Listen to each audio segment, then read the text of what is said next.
Hello ma, ẹ káàsán ma, ẹ kúṣẹ́ ma, lórúkọ Jésù ẹ̀ ní dààmú o, ẹ ṣé gan ma o, Ọlọ́run á máa tì yín lẹ́yìn o.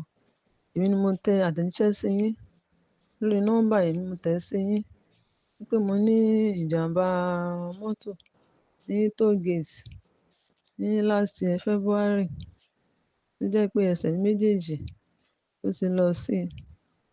Àwọn èèyàn gbìyànjú ṣùgbọ́n ìrànlọ́wọ́ yẹn kò tíì ṣe dáadáa. Mo wá mi ò mọ̀ bó ṣe fẹ́ kò yé mi bó ṣe fẹ́ rìn. Mo kàn máa ń gbóhùn yín náà ni lórí rédíò, máa ń gbóhùn yín náà ni orin ni máa ń gbọ́ bí wọ́n ti ń ṣe program yín lọ́wọ́ lálaalẹ́. Tí bá ṣe alaalẹ́ tí bá ń gbọ́ program yín, orin ni máa ń gbọ́. Mo wá ní kí n kàn tẹ̀ try bí mi mọ ìrànlọ́wọ́ tí ẹ lè ṣe fún mi.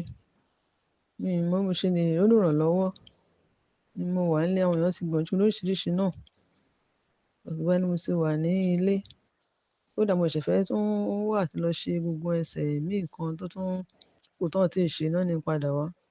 Gbogbo ẹ̀ náà ló wà níbẹ̀. Ìjọ torí Ọlọ́run, Ọlọ́run máa tì í lẹ́yìn o. Mo kàn wá fún ìrànlọ́wọ́ ni o. Mo mọ̀ bó ṣe lè ṣe náà ni mo ṣe ní kí nǹkan tí ẹ kí ẹ tọ́ mi sọ́nà bí mo ṣe lè ṣe o. Bí mo ṣe lè rìn láti ìrànlọ́wọ́. Mi ò mọ̀ bí mo ṣe lè dé ibi ìrànlọ́wọ́ yẹn náà ni kí ẹ gbà mí. Ẹ ṣé gan ma, Ọlọ́run máa tẹ̀ yín náà lẹ́yìn o. Ọlọ́run ò ní tì yín lójú o.